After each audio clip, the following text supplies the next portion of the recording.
Hi, I'm Jackie. Welcome back to our Cozy Haven Book Club. Hi, I'm Ashley. We're excited to have you. This week we're going to chat about The Power of Habit, Part 3. It's the last two chapters, chapter 8 through 9.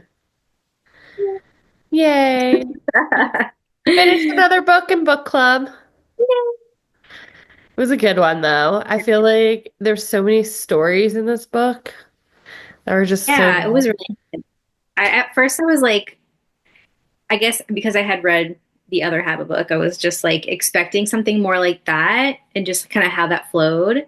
But I really liked that this had like some history to it. Just see, you got to kind of put what they're talking about in action or like see it in action in a Yeah. company or history or whatever.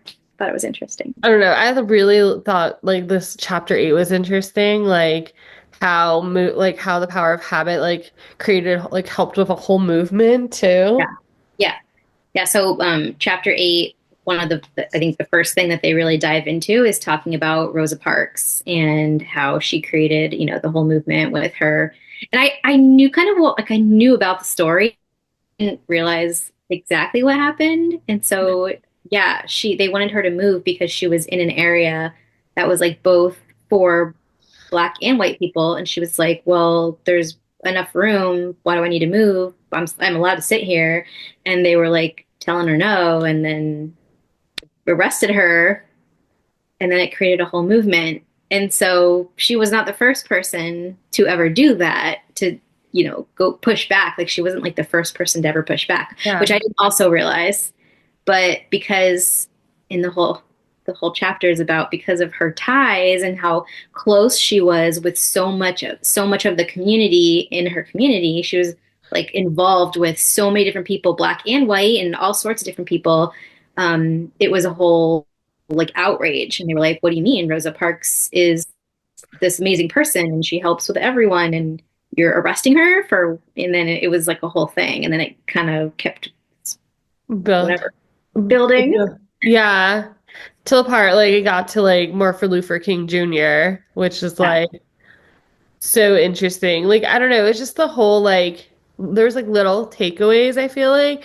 Just like how everyone worked together, like word of mouth, like, this was like time in a period where you didn't have social media. Like it was just word to mouth, like, hey, this is what we're doing, show up, or something happened and the whole community showed up. yeah, yeah. I think it was like more instead of just your habits and you and how you move through life, it was like how your habits affect your community of people, Mm. how it trickles down and truly does like impact other people other than just yourself. Yeah. So, yeah. And I mean, the people that we surround ourselves with, like, that's who we are. I mean, you hear it all the time, like, be around the people that you want to be like. Because if you're not, then you're probably being like people that you don't want to be like because the people that you surround yourself is kind of who you make up your habits and your personality and things that you make and all that. So, I think too, like it's very much like I don't know, like what was said, what was done, like people were like influenced, right? Like they're like, okay, like if Joe Schmo's doing it, why am I not doing it kind of ordeal. And they're like, let's do this together. yeah, yeah, just kind of like came together because they all were thinking the same thing. And then they just decided to like act on it. And then the other person was like, well, they're acting on it. I can do it too. And then they're acting on it. They're all acting on it. I can do it too. And, and that like, that impacts even like our lives now. When I like, even my husband, love him. He'll never watch this. It's fine. But like, not that he will care. I'm talking about him. But I've been really, taking care of my health this year, like my physical health or, the past year. And so I've been like tracking my steps on my watch and like he is a healthy person, but doesn't care about it in that way because I'm literally in like weight loss mode, So I'm like actually tracking and doing all the things. Well, over the past few months, he now is telling me, "Oh, look how many steps I got," and like all this stuff. And I never said to him, like, "You should track your steps. You should do this. You should do that." I don't care. Like, you do you, I'll do me. Because I've been doing it, talking out loud about it, he's like, "Oh." well, look how many steps I got. And so, like we impact the people around us, even if we don't really mean to. Mhm. And that was the Rosa Parks situation. It's obviously a very positive way that she impacted a huge community of people, Yeah. world of people.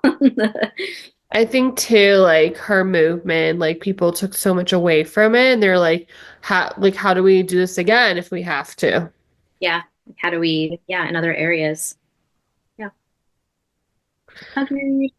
Yeah, and I think, you don't realize that like a community, like habits can be formed just in a community besides yourself, and your habits can do all the things.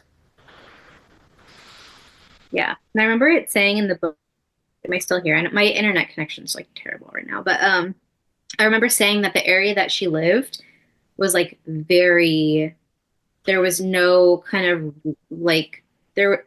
I know that there might have been like other areas of the world that kind of were starting to have sort of kind of movements of the pushback of like just equality, but her area was like not. They were like no, like in our ways, and this is Yeah. separation. And so the fact that she did make such an impact in her area was like a huge ordeal.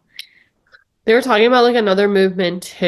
It's like the Mississippi, I forgot what it was called, but they were talking about like how some people didn't go because they were scared. Some people didn't go because of their like they were married or they like had relationships at home. So like it was also like your own habits created what you did next with these movements, Hmm. which was like another interesting little thing that was like part of this. Little tidbit. Yeah, no, for sure. Yeah, I liked this chapter. So and then I know that was chapter 8. Chapter 9 talked was a little bit different. Was there anything else for chapter 8 you wanted to say though? Yeah, I think most of what I took away from it was just how you can just positively impact around you. And the thing with Glenn and doing more steps, but I've had friends that have told me like they wanted to start journaling or like reading more or whatever because they see me doing it or they see another friend doing it. Um, and we've talked about this on the podcast before in some other episode, but sometimes you don't have that person in your life to positively impact you. Like sometimes you don't have a friend that is doing the things that you want to do.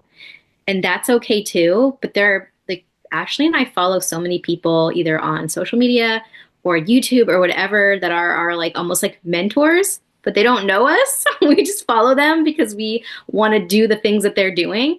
And so sometimes it takes like seeking out that kind of person to influence you in the way that you move forward. Yeah. Yeah, just like real life, putting it into real life there for a second. So, Yeah, no, I agree. I think too, like, I think about there's just like one part where when they asked Martin Luther King Jr. if he wanted to be part of it, he was like hesitant, but then they called his friends and his friends were all about it. So he was like, well, my friends are doing it, why not I? yeah, Like, you never know, like, your influence on someone else. yeah, absolutely. Yep. And sometimes you have to seek it out too. But yeah, that was it. Chapter 9 was a little different, a little bit more interesting. Yeah, for sure. Um, so yeah, being like held accountable for your habits hmm and whether you should be held accountable or not, kind of based on what we were reading. Um, you want to explain if you need me to go? So I know the first like part was about like this one lady who was a gambler, but like she didn't start as a gambler. She was just like a housewife that was trying to get out of the house and like was like, let me go do this thing. And then over time, like the casino saw her habits of gambling and they kind of like gave her a line of credit. Like they changed how she did her gambling habits that to the point where like basically they were like trying to get as much money out of her as possible and they did almost. Yeah, yeah, crazy.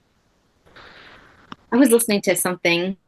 this is kind of unrelated, but I was listening to something today about like addictions and dopamine and all this stuff. And I don't know, it's interesting. Like, Hmm. I don't know. I just think the whole situation of how dopamine like presses you to continue to want to do the addiction is wild. But anyway, I was nerdy listening to that on my walk today. Um, Oh, yeah, and then the other the other one was about, in a nutshell, about a guy that was sleepwalking and killed his wife. And they courts ruled that he was responsible for it because he have control over his habits because he was sleepwalking. yeah. Wonder Which how to is prove that though. It's well, I feel like too, like it was like a family joke. They were saying like how he's been sleepwalking for years and like he would do things like that in the middle of the night, but like it never got that aggressive. So it's crazy, Yeah, like and like he loved that's his crazy. wife. Yeah, Well, so it's crazy to that's say crazy. like the courts were like, well, you weren't responsible because you were unconscious. But like if you've done it But for like, so long, yeah, like I don't know. Yeah, I mean, I don't know how you change that though. How do you change your unconscious habits? right? Mhm. It's Yeah, so it's like one of the things like we talk about the habit loops and all these things, but there is no habit loop for someone unconscious. maybe there is. Maybe they'll figure it out. I mean, I guess I thought there was like an episode of House or something, doing something in their sleep every single night, and I'm and like leaving the house, like on house, leaving their house. But yeah, and I was like, I wonder what you do for someone when they sleepwalk and they leave their house. Like, what if they try to drive a car and they're, I don't know. I don't know, it's scary though. Interesting. Yeah. I I don't know. I liked this chapter, but I feel like I didn't take as much away as like the other chapters. No, that's okay. I feel like in this chapter it really talks about how some habits get out of control and Yeah. how you lose the ability to realize that and like take control of them again. Yeah. So we really want to take control of things before Out they of get wild. control. Yeah. But I think overall, like this book itself, like really taps into different ways habits are influenced in your life, the community, the work you do, like how you become who you are almost because of your habits or the habits around you, right? And like you have more control over your habits than you think. Like we say it all the time, like, oh, it's a habit or I have to break this bad habit. But like certain habits are breakable. You just have to have the mindfulness to do it. Yeah. Can I talk about some habits that I'm changing? Yeah, go for it.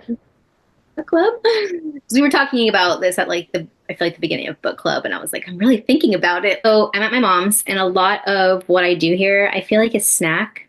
Like she has yummy Hamantaschen, which it's Purim, so if you're not Jewish, cookies that are in the shape of a triangle and they're delicious. So she has sorts of yummy treats when I'm here. And last night we got down here around 9 o'clock, and I just always, I don't know, like I always want to snack when I like snacking anyway, but when I'm here. And so last night I was in the bathroom and I was like, oh, I really want to go have a snack, but I wasn't hungry. I wasn't hungry. I just wanted to snack. And so I was like, okay, Jackie, are you hungry? Listen to your body. I was like, close your eyes, listen to your body. Are you hungry right now? Or do you just want to eat something? I was like, I just kind of want to eat something. So instead of eating a snack, even though I did have a Habentaschen before I did this exercise, instead of eating a snack, I just made like an electrolyte water. My mom was having a glass of wine. Glenn was having a cocktail, and I was like, I don't want alcohol. I just made myself a little electrolyte water, and that's what I had. And I was just very proud of myself for not snacking. I'm trying to break the habit loop of me being like, oh, I want a snack. Go eat a snack because I'm just snacking all the time. It's not Snacking. healthy. Yeah, No. that's one that I'm doing. And then I am trying so hard to stay off, so not stay off social media completely, just stay off a lot more than I have been because it is very bad for my emotional well-being. Not just like it's not what's on there. It's just there's a lot like emotional highs and lows when you're scrolling your, For You page, and it's just too much for me. Like I cannot handle it. And so I have to just be in the right state of mind. So anyway, I have been reading a lot, or like I'll go like be like, you know what, instead of scrolling right now, I'm gonna go have some water, go check in with the boys, or gonna go walk for like 5 minutes, or just try to swap it out with something that like keeps my mind busy. So it's been helping. Yeah, see that. The book was helpful. Yeah. I feel like I just pay more attention. I'm like, how can I break this habit? What can I do different? I don't have like an exact example, but I've been paying more attention to it. Yeah. Even just noticing though the habits that we have, even if you don't try to break them like right now, even just being more aware, like self-aware, is a different habit than we, probably have had before. So 100%. it's positive to at least just notice, like, oh, I shouldn't be scrolling. I am scrolling, but at least I know I shouldn't be scrolling. Oh, another thing I did for that was I told Ashley this, but I lowered my like loud time on my apps for my social media from an hour to 30 minutes. And I know I can still say like ignore, but I will only press the ignore for it's if I hit it, and that way 15 minutes later it's like another slap in the face, like you told yourself you were going to stay off social media and here we are again. So I try to put like little barriers in place almost for me to just like reevaluate where Yeah, I'm at with my habit. I love it. That's what I I- got. Well, we want to know how this book applied to you. What'd you think of it? What are your key takeaways? Do you have any habits you're working on redoing or like creating? And just, yeah, overall, like, how did you feel about this book? And we are going to take a hiatus of book club because I will be giving birth in like 4 weeks. So we just want to focus on our normal conversation podcast. And as soon as like we're back, we will let you know. We already know what book we're going to read next, but we will tell you all that information when time gets closer. For now, I know Jackie wants to continue reading and talking about the books that she's reading in the group. And we want to hear from you what books you're reading and like your key takeaway from whatever book you're reading. So even though we're not going to be doing a book club episode, we will bring book club to the Facebook group. Yeah, Yeah. it'll be fun. We can still talk about like all this stuff, in like a different level in the Facebook group, and share ideas and of how to change a habit, or what we're doing and what's working and all that, which Yeah. We can do a follow up and see where you are after a couple weeks of after reading the book. yeah. Yeah, and we'll see you every Wednesday for our convo episodes. We are not trying to take a hiatus from that. We will let you know though if our schedule for some reason does change, but we are really excited for our next episode. Fun. Well, we love you all. We'll see you for our conversations on Wednesday and have a good day. Mwah. Yay, bye. Bye.